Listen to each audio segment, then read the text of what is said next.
ángel inesperado. «Cuidado, casi le das un golpe de costado a ese coche», me gritó mi padre. «No sabes hacer nada bien». Aquellas palabras dolían más que los golpes. Volví la cabeza hacia mi viejo padre en el asiento de al lado. Se me hizo un nudo en la garganta y desvié la mirada. No estaba preparado para discutir más con él. «He visto el coche, papá. Por favor, no me grites cuando estoy conduciendo». Mi voz era comedida y firme, sonando mucho más tranquila de lo que realmente sentía. Papá me miró fijamente. Luego miró hacia el frente y se acomodó. En casa dejé a papá frente al televisor y salí a ordenar mis pensamientos. Unas nubes oscuras y pesadas se cernían en el aire con una promesa de lluvia. El estruendo de los truenos lejanos parecía hacerse eco de mi agitación interior. ¿Qué podía hacer con él? Papá había sido leñador en Washington y Oregon.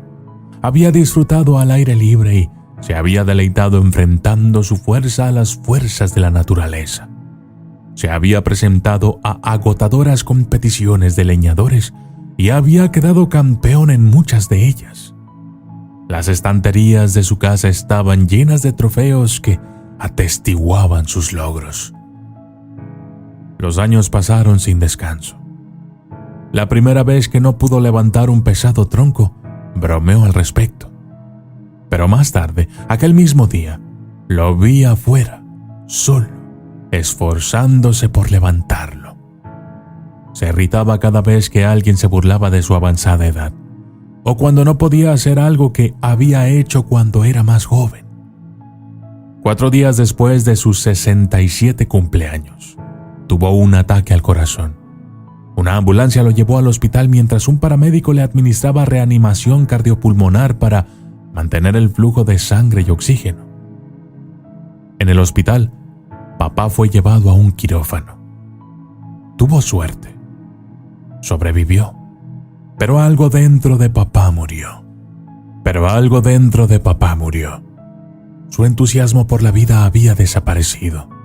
Se negaba obstinadamente a seguir las órdenes del médico. Las sugerencias y ofertas de ayuda fueron rechazadas con sarcasmos e insultos.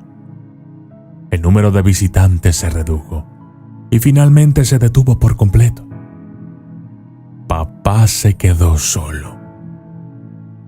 Mi esposa, Dinora, y yo le pedimos que viniera a vivir con nosotros en nuestra pequeña casa. Esperábamos que el aire fresco y el ambiente rústico le ayudaran a adaptarse. Una semana después de que se mudara, me arrepentí de la invitación. Parecía que nada era satisfactorio. Criticaba todo lo que hacía. Me sentía frustrado y de mal humor. Pronto descargué mi ira contenida con mi esposa. Empezamos a discutir. Alarmada, Dinora buscó a nuestro pastor y le explicó la situación. El párroco concertó citas semanales de asesoramiento para nosotros. Al final de cada sesión rezaba, pidiendo a Dios que calmara la mente de mi padre. Pero los meses pasaban y Dios guardaba silencio. El mensaje era claro. Aquello era una prueba para mí. Había que hacer algo. Y me tocaba a mí hacerlo. Al día siguiente me senté con la guía telefónica y llamé metódicamente a cada una de las clínicas de salud mental que aparecieron en las páginas amarillas. Expliqué mi problema a cada una de las voces comprensivas que contestaron en vano. Justo cuando estaba perdiendo la esperanza, una de las voces exclamó de repente: «Acabo de leer algo que podría ayudarte. Déjame ir a buscar el artículo». Escuché mientras ella leía. El artículo describía un notable estudio realizado en una residencia de ancianos. Todos los pacientes estaban bajo tratamiento por depresión crónica. Sin embargo, su actitud mejoró notablemente cuando se les dio la responsabilidad de cuidar a un perro. Esa tarde me dirigí al refugio de animales. Tras llenar un cuestionario, un agente uniformado me condujo a las perreras. El olor a desinfectante me picaba las fosas nasales mientras avanzaba por la fila de corrales. En cada uno de ellos había entre 5 y 7 perros. Perros de pelo largo, perros de pelo rizado, perros negros, perros con manchas. Todos saltaban tratando de alcanzarme. Los estudié a todos, pero los rechacé uno tras otro por diversas razones. Demasiado grandes, demasiado pequeños, demasiado pelo. Cuando me acercaba al último corral, un perro, en las sombras de la esquina más lejana, se puso en pie con dificultad. Caminó hacia la parte delantera del corral y se sentó. Era un pointer, uno de los aristócratas del mundo canino. Los años habían grabado su cara y su hocico con tonos grises. Sus huesos de la cadera sobresalían en triángulos desiguales. Pero fueron sus ojos los que captaron y mantuvieron mi atención. Tranquilos y claros, me miraban sin fisuras. Señalé al perro. ¿Puede hablarme de él? El oficial miró y luego sacudió la cabeza con desconcierto. Es un perro curioso. Apareció de la nada y se sentó delante de la verja. Lo trajimos, pensamos que alguien vendría a reclamarlo. Eso fue hace 2 semanas, y no hemos oído nada. Su tiempo se acaba mañana. Hizo un gesto de impotencia. Cuando las palabras se asimilaron, me volví hacia el hombre con horror. ¿Quiere decir que van a matarlo? Señor, dijo amablemente, esa es nuestra política. No tenemos sitio para todos los perros no reclamados. Volví a mirar al perro. Sus tranquilos ojos marrones esperaban mi decisión. Me lo llevo, dije. Conduje a casa con el perro en el asiento delantero, a mi lado. Cuando llegué a la casa, toqué el claxon 2 veces. Estaba ayudando al perro a salir del coche cuando papá entró arrastrando los pies en el porche. «Papá, mira lo que tengo para ti», dije emocionado. Papá miró y luego arrugó la cara con disgusto. «Si hubiera querido un perro habría comprado uno, y habría elegido un ejemplar mejor que ese saco de huesos. Quédatelo, no lo quiero». Papá agitó el brazo con desprecio y se volvió hacia la casa. La ira subió dentro de mí. Será mejor que te acostumbres a él, papá. Se queda. Papá me ignoró. ¿Me has oído, papá?, grité.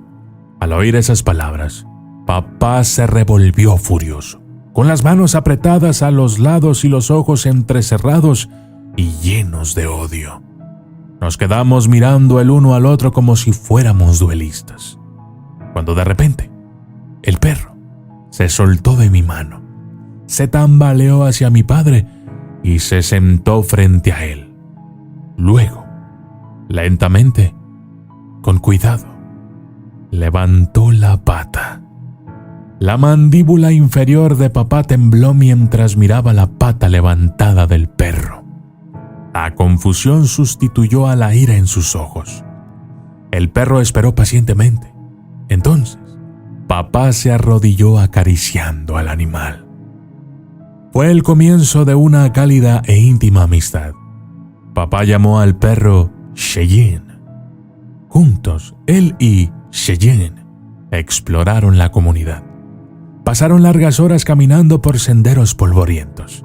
Pasaban momentos de reflexión en las orillas de los ríos, pescando sabrosas truchas.